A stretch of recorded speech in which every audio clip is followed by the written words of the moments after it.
Hey everyone. Yeah, the beard is gone. It's summer. It's too hot. It had to go. I've decided to take a step back in time and start over with how I got started in astrophotography. In particular, doing Milky Way shots. And I'm going to show you how to do that with a DSLR camera, a tripod, a wide angle lens, and that's it. Stick around and I'll show you how to do it.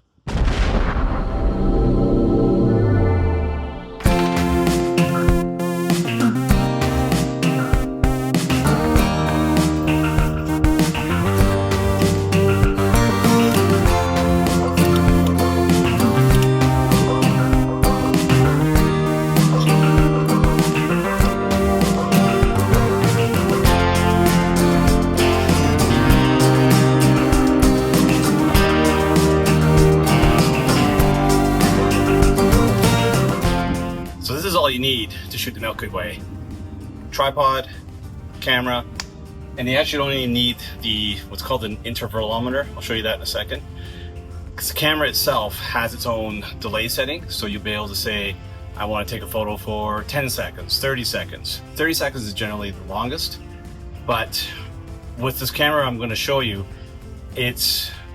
I found a sweet spot between, I say 10 or even 8 seconds to 20 seconds max. I think 12 to 15 was actually truly the sweet spot. The trick to this is, one, the camera, it does help if it's more sensitive, which this one does a very good job of. But two is the lens. We're not shooting tight like a telescope would be. We're shooting really wide. And the reason for that, with those long exposures and shooting really wide, you're not going to see the star trails as much. And that's what makes this possible. So this lens on here is a Tamron 15 to 30 millimeter. Dial it all the way to 15 millimeters, as wide as you can. Maybe just tighten it a little bit so you don't quite get that fisheye look. And it does a remarkable job. So let's go into a few of the pieces here. This is the intervalometer, and this allows you to take shots, if you need to, longer than 30 seconds. Do a 2-minute shot. In this case, you don't want to do that. That's not helpful. But what you can do is have it take multiple shots. And so that can be useful. Honestly, I didn't need to use this. And in the shots that I'm going to show you, I didn't use this because I just set the camera to 10, 12 seconds and did the shot there. But there's a few steps you need to do. Let's discard this thing for now. So the key to taking Milky Way shots with a wide angle lens is obviously a very stable ground. Wouldn't recommend doing it on the deck like I have set up here, but this is just for demonstration purposes. A really sturdy tripod. This is a carbon fiber travel mount by Manfrotto that I used, and I've used it in the past. It's not perfectly stable. There's definitely more stiffer mounts out there, but it does a job well enough as long as you put it somewhere and you move away from it. So that your footsteps aren't interfering with it. The other trick you want to do is not only set the exposure time to, let's just stick with 12 seconds. You want to crank up the ISO, and that's where this camera really shines. It's at those higher ISOs. It doesn't introduce a ton of grain, and so I'm talking 8,000, 12,000 ISO. And once you kind of get above there, it starts really, not pixelating, but gives a lot of noise in it. But 8,000 was a good sweet spot, and around 12 to 15 seconds really worked well. The other piece you want is a really dark area. Here in town, it's about a Bortle 7 or 8. Not the best spot to shoot the Milky Way. So get out of town. There's a spot only like an hour away, not even half an hour drive. That's reasonable enough, and I took a few shots.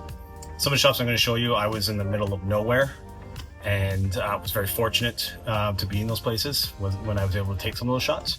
One other tip is, when you're going to take the shot, once you get it all lined up, you're going to want to set the timer.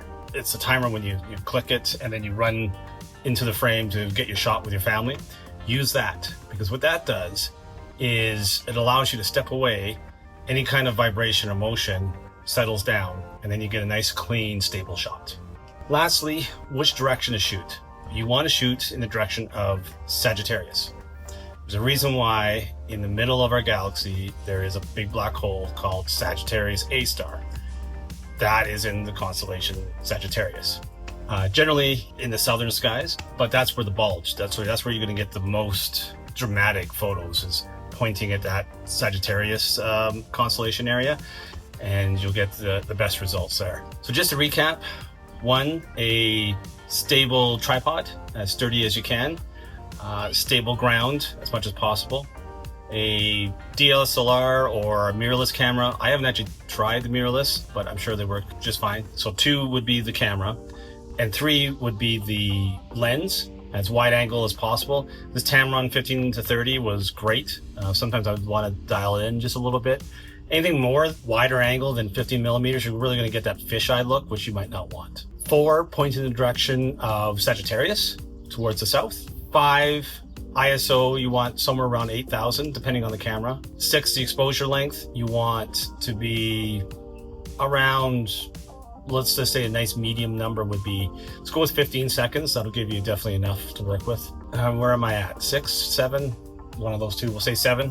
One thing I haven't mentioned is the f-stop, as wide as possible. In this case, this lens is a 2.8. And then lastly, use the timer in order to be able to, once you get everything set up, hit the button, step away, let the timer do its thing, and then take the shot, and then go back and check out how it looks. After you've done that, you'll need to take the photo into post-processing. After you've done your shooting, come back home or wherever it is, and you're going to be playing with the, just like you would do with any other astrophoto, you're going to be pulling up the, stretching the photo to really pull out those details in the Milky Way. Very similar. You're just dealing with a color photo. Generally, it'll be a raw photo, I recommend. But yeah, you'll be playing with the curves and the shadows and lights and all that. You're just going to pull that in. That's a whole other video that I might do in the future, but that's up to your artistic interpretation. But after that, that's it. That's how you do it. You don't have to take multiple multiple subs to build a stack, because generally it might work, I guess, but it just depends if there's anything else in the foreground, which does look nice if you got some trees or a mountain or something like that to give it sort of some depth. Because just shooting just the stars, particularly when you talk about the Milky Way, it lacks kind of that depth, I guess, to show you how grand the Milky Way is compared to this big mountain or trees or whatever it might be. So yeah, with that, that's all I have for you. This is how I got started. Tripod, camera, big wide open, a wide angle lens, wide open as well. Much more, you don't need a tracking mount or telescope or any of that kind of stuff. That's how you can kind of get started. Okay, next, let me take you over to the equipment and show you what I have here and some recommendations and potential price points.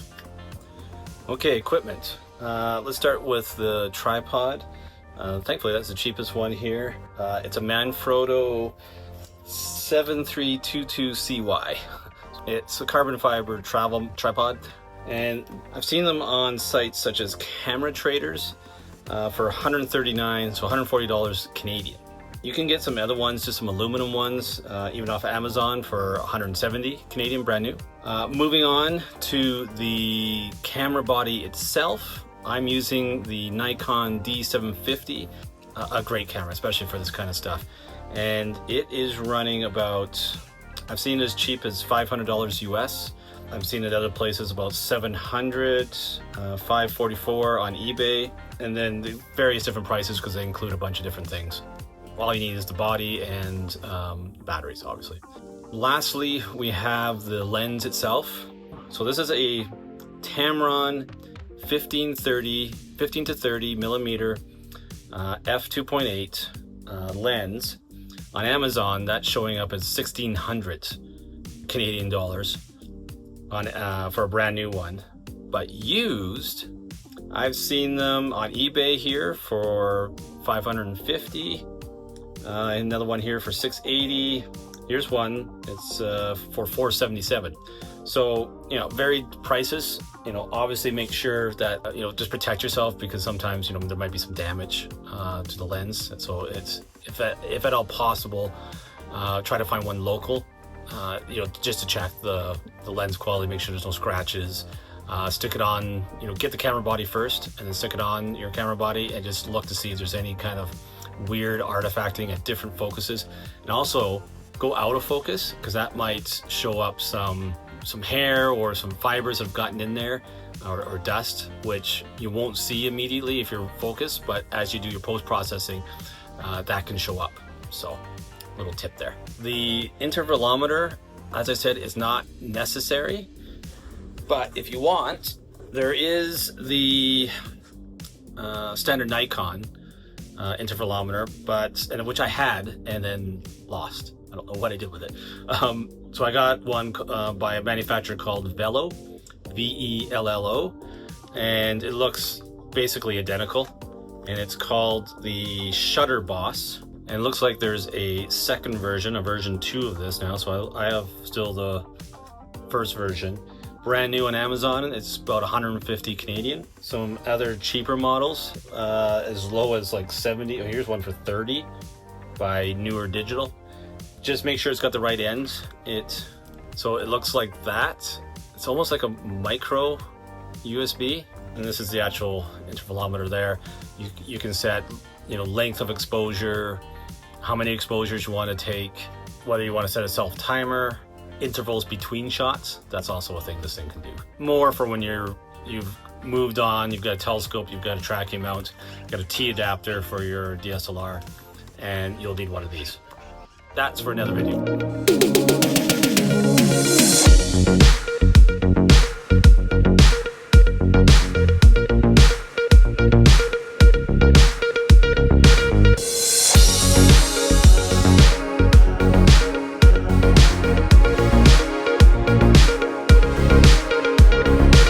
So with that's all I got. If you guys have any questions or comments, suggestions, love to hear from you.